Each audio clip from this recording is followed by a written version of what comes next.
Samedi le 17, bienvenue en prenant votre café. On vient à cheval, en Cadillac, je suis toujours à côté de la tarac. C'est le même que je me sens avec notre ministre Guilbeault et notre Valérie Plante. Hein? Toujours l'impression que je n'utilise jamais le bon système de transport. Est-ce que François-Philippe Champagne quitterait le Parti libéral du Canada après une défaite pour s'en venir au Québec? On va parler de ça.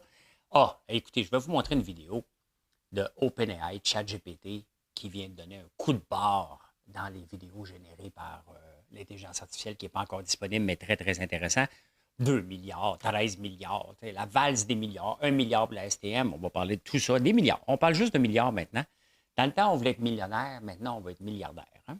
Et je vous emmène le 17 février 1949, vous tombez sur la tête, Terre-Neuve devient une province, mais aussi, vous allez voir, c'est tellement d'actualité, les mêmes problèmes reviennent d'année en année. Hein? Beaucoup de nouvelles financières, mais on va regarder tout ça. Stellantis, un buyback intéressant. Puis finalement, messieurs, sachez que j'ai une solution contre le Viagra. Tu veux écouter ça. Mesdames aussi.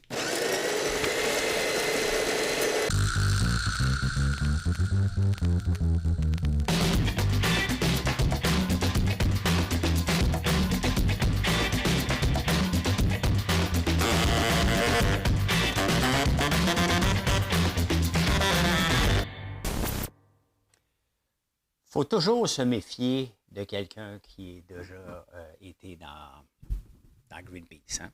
Toujours, toujours s'en méfier. Ne faites pas confiance à ces gens-là. Il y a un agenda caché. Hein?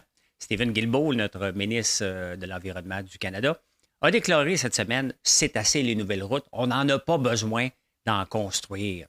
On va se promener en vélo. Hein? Comment un ministre peut dire quelque chose comme ça? On a une démographie qui se rajoute. On a mais de l'étalement urbain. C'est sûr qu'il faut régler l'étalement urbain. Le problème, c'est que les maisons ne sont pas achetables. Donc, les gens se déplacent parce qu'ils veulent avoir une maison. Parce que quand on était jeune, on leur a dit ça te prend une maison. Sinon, si tu habites en loyer, tu es un loser. Donc, il y a plusieurs choses à changer. Est-ce qu'il faut agrandir les autoroutes? Ben oui. Est-ce qu'il faut en même temps favoriser le transport en commun? Ben oui, il faut tout favoriser ça. Mais c'est complètement débile de penser qu'on a assez de routes au Canada pour le restant de nos jours. Sincèrement.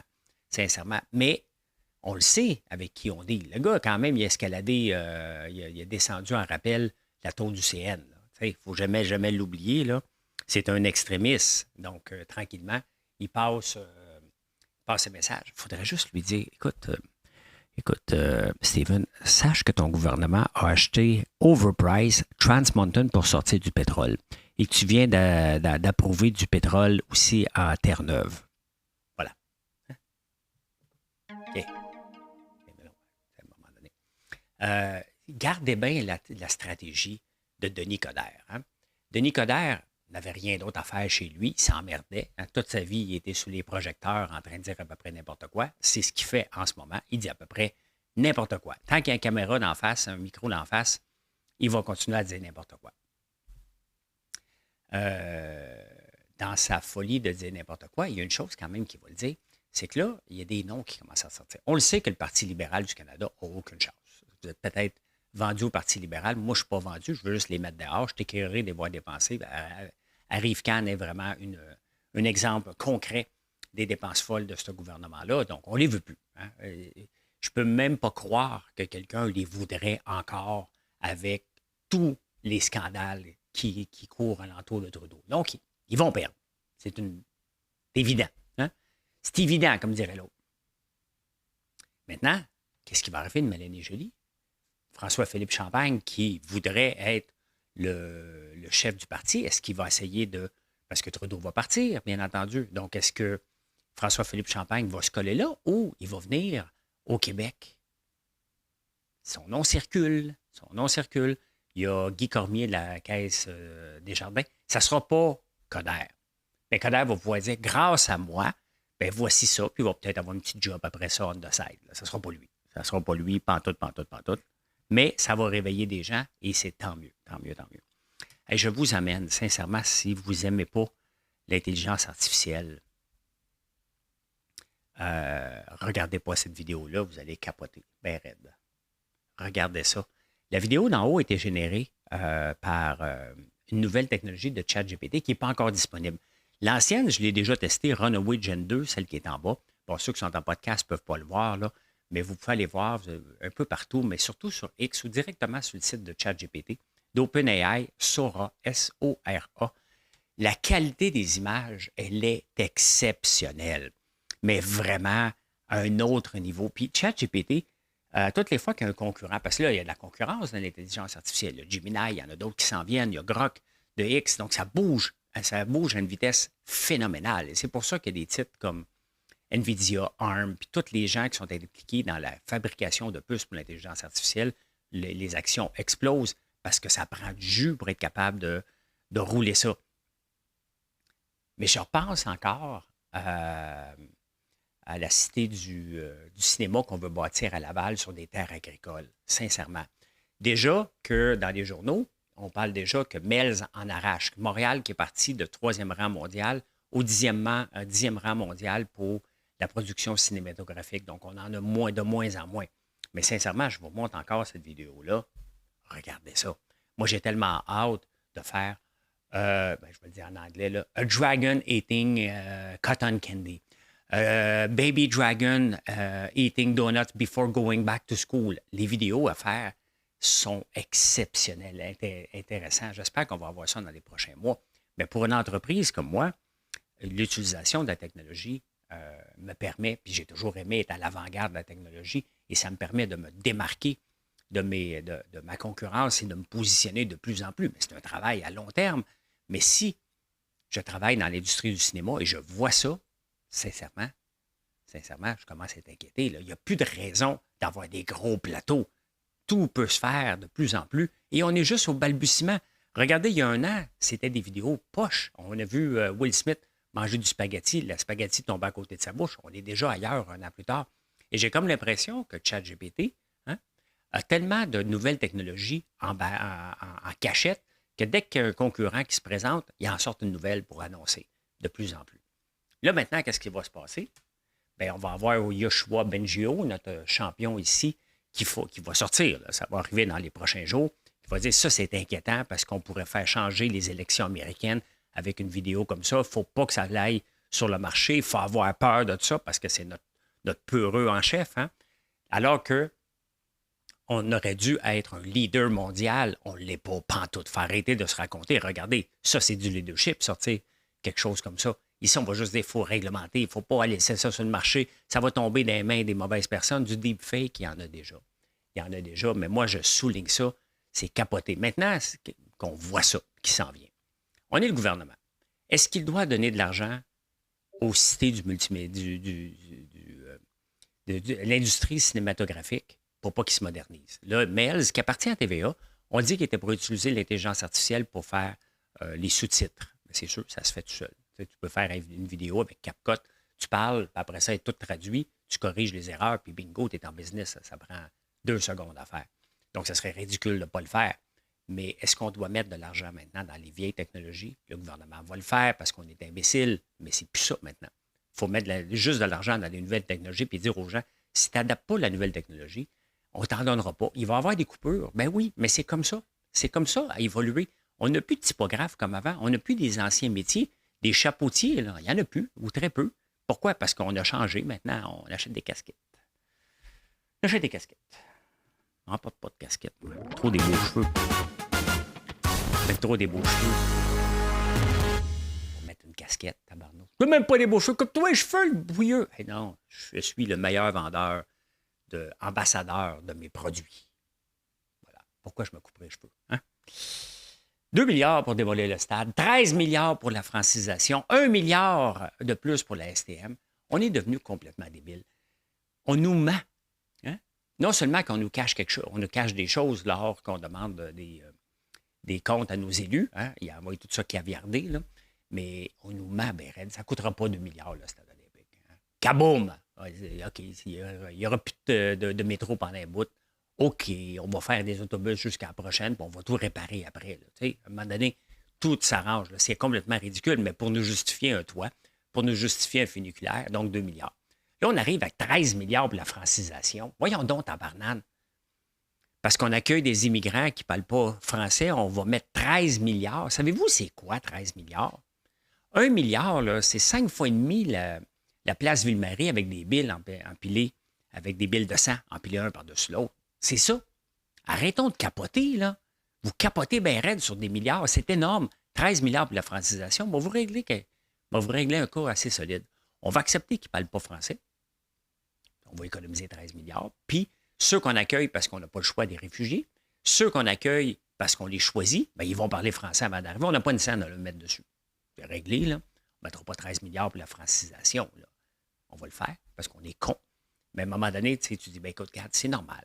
On est une province bilingue. Qu'est-ce qu'on veut faire? On veut faire l'extermination du peuple anglophone ici, ça n'arrivera pas. Là. On n'est plus là, on n'est pas dans le temps de Hitler. Là. On n'est pas des Hitler, là, vous comprenez. Mais à un moment donné, on n'est pas obligé de franciser tout le monde qui est ici. Non, on n'est pas obligé. Ce qu'il faut faire, c'est protéger notre langue. Bien correct, je suis 100% d'accord avec ça. Mais on va accueillir ceux qu'on choisit. On va dire, regarde, prenons le français chez vous, t'en viendras après. Hein? On n'est pas pressé, là. Apprends le français, puis écoute, t'es ici, on va t'accueillir. Les réfugiés, ben, on les accueille, tout simplement. Et c'est à eux, c'est à eux, s'ils veulent s'intégrer dans la société à un moment donné, de faire leur effort pour apprendre le français. On peut peut-être les aider en mettant des cours, mais pas pour 13 milliards. Là, t'sais. On a perdu la notion, bien raide, de l'argent. C'est rendu maintenant que tout doit coûter 1 milliard. Regardez la STM. Manque d'argent. Donc, on ne parle jamais de revoir les processus, de revoir le service. On va-tu la mettre gratuit? Regardez, aujourd'hui, je dois aller reconduire Marilyn à une station de métro. Parce qu'elle veut s'acheter des billets, mais la station de métro est à 5 km d'ici. Elle veut s'acheter des billets d'autobus. Il faut qu'elle aille au métro. Hein? Ben, c'est ça. C'est ça. Il y a des jeunes qui sont arrivés avec une maudite bonne idée. Mais dit, ouais, il manque 694 milliards, mais on a une mesure pour vous d'1 milliard. On va augmenter les taxes d'immatriculation sur les autos. On vient déjà d'augmenter de 59 piastres à tout le monde. Là. On va l'augmenter encore. Il n'y a pas grave. Des autos, ça ne sert à rien, ça pollue. On n'en veut pas dans notre société de ça. Hein? On ne veut pas de ça pour tout. Et on va augmenter les taxes sur le carburant. C'est facile, on monte les taxes. On monte. Non, envoie les taxes. On monte ça, c'est pas grave, la vie est belle. On ne fait que ça. Maintenant, il faut arrêter d'écœurer les gens. Là. On n'a plus la capacité de payer. Il faut arrêter de penser juste comme ça. Il faut regarder à un moment donné et dire, regarde, là, on va perdre des gens, là. On va gérer la place. On ne gère pas. On augmente. On ne veut pas gérer, on ne veut pas se poser comme question. On ne veut pas aller à STM, aller voir les chauffeurs d'autobus pour dire, regarde, là, vous êtes payé plus cher que tout le monde. Fait que dans les 6 prochaines années, il n'y aura pas d'augmentation. C'est bien correct. Vous n'avez trop, de toute façon. Enjoy the ride.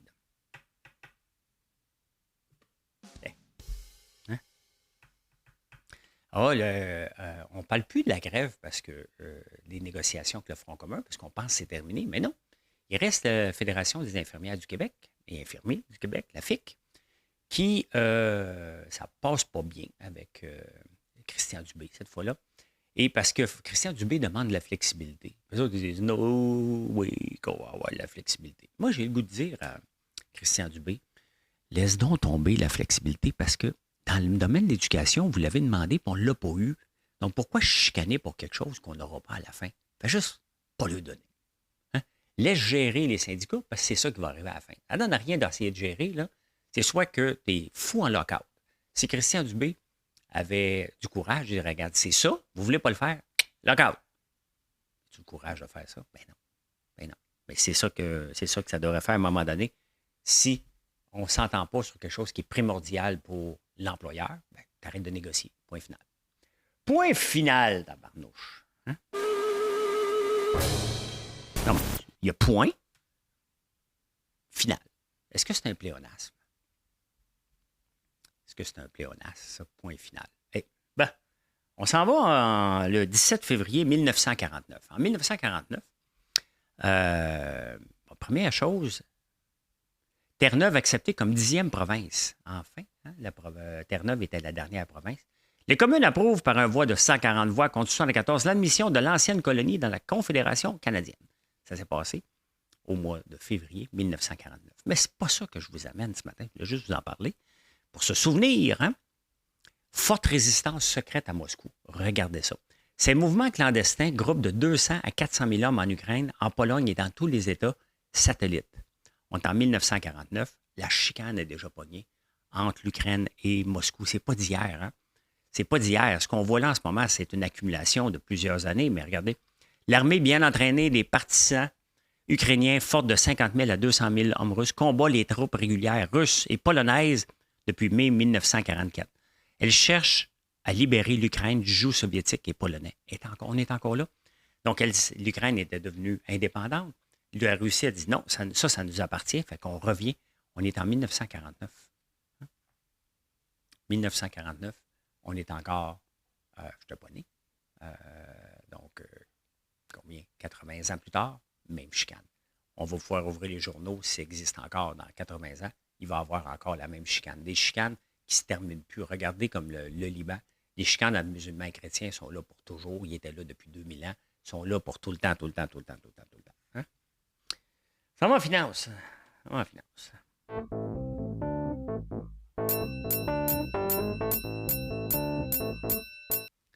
Est-ce que vous voyez dans vos villages, dans vos villes, beaucoup de nouvelles maisons? Oubliez les condos, là, mais les nouvelles maisons, il n'y en a plus. Hein? Il n'y en a plus vraiment en construction. On achète des anciennes maisons, on rénove, mais des mises en chantier, il n'y en a pas beaucoup. Bien, c'est pas mal en Amérique du Nord, c'est pas mal rendu la même chose. 15 en 2023 de moins. Déjà au mois de janvier, moins 18 Donc, on le voit, là, les gens n'ont pas d'argent pour se bâtir une maison.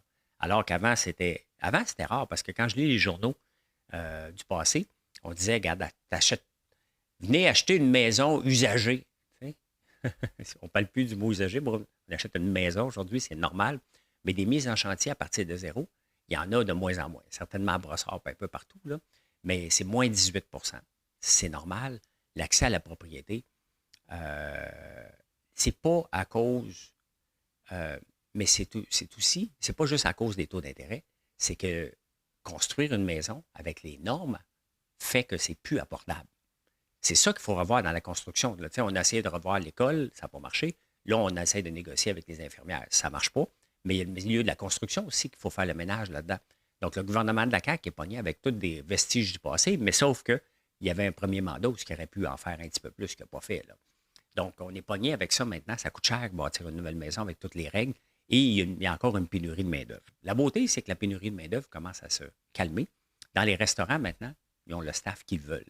Donc, j'imagine que ça va arriver à la même chose à un moment donné en construction, où on va avoir une pénurie de main-d'œuvre qui va diminuer éventuellement. Mais en ce moment, c'était quand même un bon déclin. Mais le prix des maisons usagées recommence à monter. Sauf que c'est normal qu'il recommence à monter. Il y a moins de mise en chantier, puis on a de plus en plus de gens. C'est juste normal que les maisons usagées remontent. Hein? Hey, Lightspeed congédie Chauvet. Je l'ai rencontré cet été, ce gars-là. Je ne le connaissais pas. J'étais en train de marcher, puis dans le coin ici. Puis il prenait un verre chez quelqu'un que je connaissais, que je ne savais pas qu'il habitait là. Et mais là, il vient de se faire mettre dehors. C'est Dax da Silva qui avait fondé Lightspeed qui revient. La question qu'il faut se poser, hein, parce que si on regarde Lightspeed depuis 5 ans, ça a dégringolé quand même. Hein?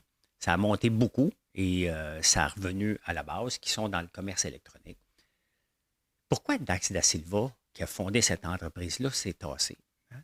Pourquoi il était-tu tanné? Mais on a vu que, tu sais, remplacer un fondateur d'une entreprise, peu importe, bien, ça ne marche pas tout le temps. Hein? Souvent, lorsque ça se fait, vous allez voir les tendances. Souvent, la personne va revenir tout simplement parce que la culture d'entreprise reste la culture d'une personne qui l'a lancé au départ, qui est Dax da Silva.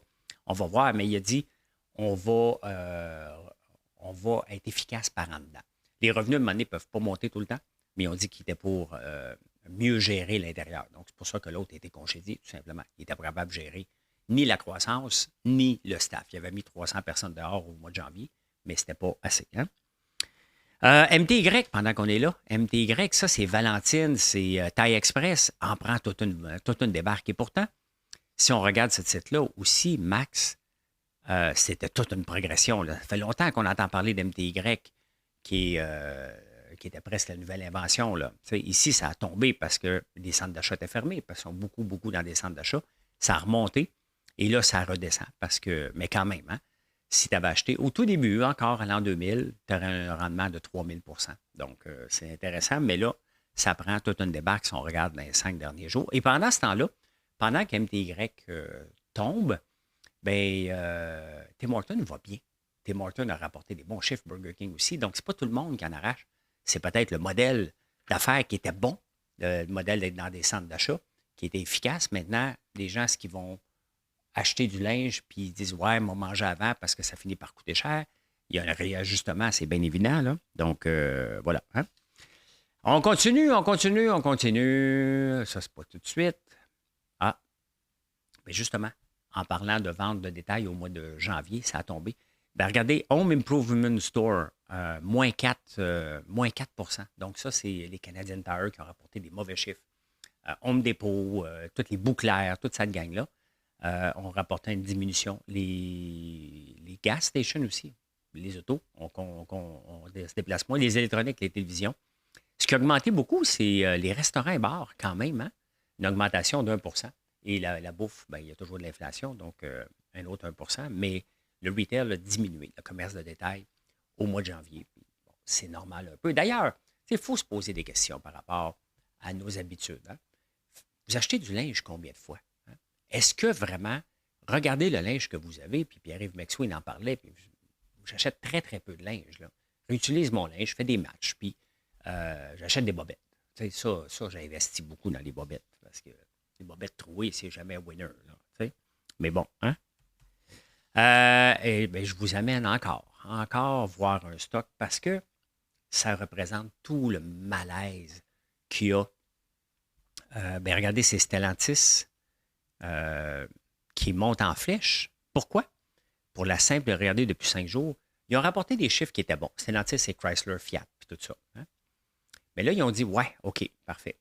On a du cash. Ils ont ralenti l'investissement dans les autos électriques. Ils font la même chose que GM puis la même chose que Ford. Hein? Les trois ont augmenté leurs dividendes. Ont annoncé des rachats d'actions. Donc, rachat d'actions, ça veut dire que, bien là, dans le cas de Stellantis, c'est 3 milliards. Donc, c'est 3 milliards qui ne s'en va pas vers la recherche et développement, qui s'en va tout simplement pour enlever des actions en circulation, qui va faire monter le prix. C'est exactement ce qu'on voit. Il a dit, OK, parfait, c'est pas assez.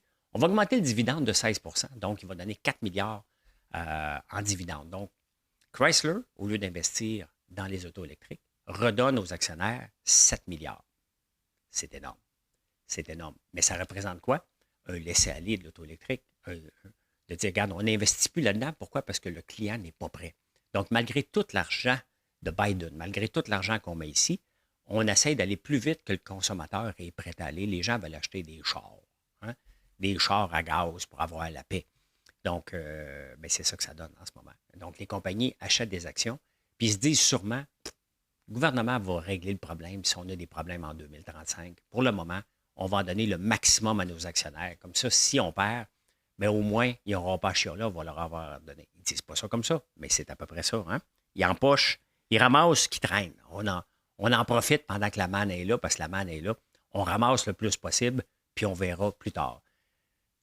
Si je pensais sur un horizon de 10 ans, je n'investirais pas dans les autos, dans Ford, GM et Chrysler, Stellantis, parce qu'ils vont frapper un mur à un moment donné, c'est bien évident, bien évident.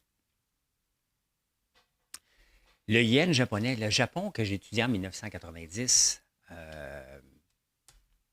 était le pays à suivre. On a même eu une auto, Saturn, qui était venu, c'est une compagnie de GM, je pense, avait établi le modèle japonais et la façon de faire. Puis on étudiait le modèle japonais, qui est un modèle exceptionnel. Tu rentrais dans une entreprise, tu n'en sortais plus jamais. Et ce modèle-là a tombé. Ça a pris des années puis des années avant que ça relève. Et c'est Warren Buffett qui investit massivement dans des compagnies au Japon, qui a fait monter le PIB en 2023 de près de 2 grâce à ces investissements. Mais là, ça vient de retomber. Hein? Ça vient de retomber encore. Il est en récession. Il n'est plus la troisième puissance mondiale. Le Japon l'était, rendu quatrième maintenant. Et je vous montre ici. Regardez, ben ça, c'est le dollar canadien contre le dollar japonais. Et si on le voit monter, c'est que l'autre, il descend. Et si l'autre qui descend, c'est le yen. Donc, voilà. Hein? C'est pas facile de sortir d'un modèle de vie, parce que c'est ça le Japon. C'est un modèle de vie. qu'il faut changer tout simplement. Donc, voilà. On s'en va en insolite.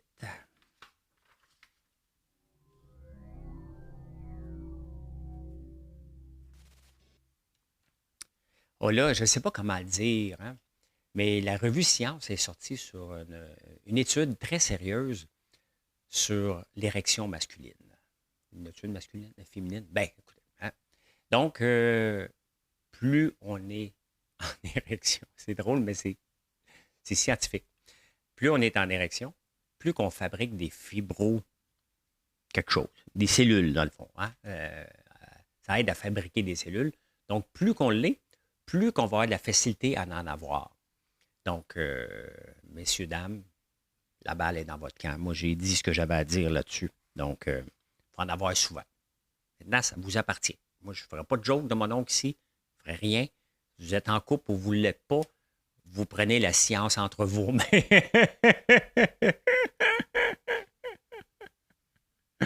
C'est ça que vous faites. Vous prenez la science entre vos mains. Tout est correct, cette là? Ben.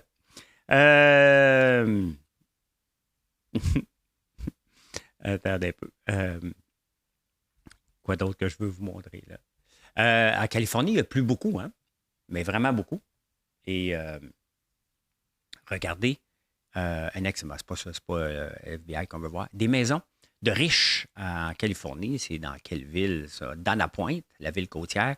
Donc, il n'y a plus beaucoup. Il y a eu des effondrements. Vous voyez les deux maisons qui sont là, si vous ne les voyez pas, là, sont dans le vide. Hein? Bien, les policiers, les pompiers sont venus, puis ils ont dit tout est beau, tu peux continuer à habiter là. Tout est beau, tout va bien. Il me semble que j'aurais la chienne en tabarnouche. Hein? C'était dans le vide, là. Un petit drink de trop le soir, le petit dégringole de la place. Là. Mais des fois, on exagère. Hein? D'être vraiment trop proche. On va être proche. On exagère un petit peu à un moment donné. La nature, elle bouge. Hein? Elle bouge peut-être pas au millimètre, mais à un moment donné, elle finit par prendre une débarque. Hein? Et finalement, vous autres, faites-vous partie, êtes-vous britannique en dedans de vous? Je suis tombé sur une statistique qui me surprend quand même, parce que moi, je veux pas ce feeling. Peut-être quand je joue au golf, là, j'allais avec mes chums, puis j'étais bien content d'aller avec mes chums. 63% des Britanniques préfèrent aller en vacances avec leur body, les gars ou filles, qu'avec leur famille. Quand même, hein? 63%. Bébé, on va en vacances? Non, on va avec les boys. Mission accomplished. Voilà. Je souhaite une excellente journée. Merci d'être là. Et si vous n'avez pas fait de like, c'est le moment de le faire. Sinon, venez nous voir. FrançoisLambert.one. Allez, bye.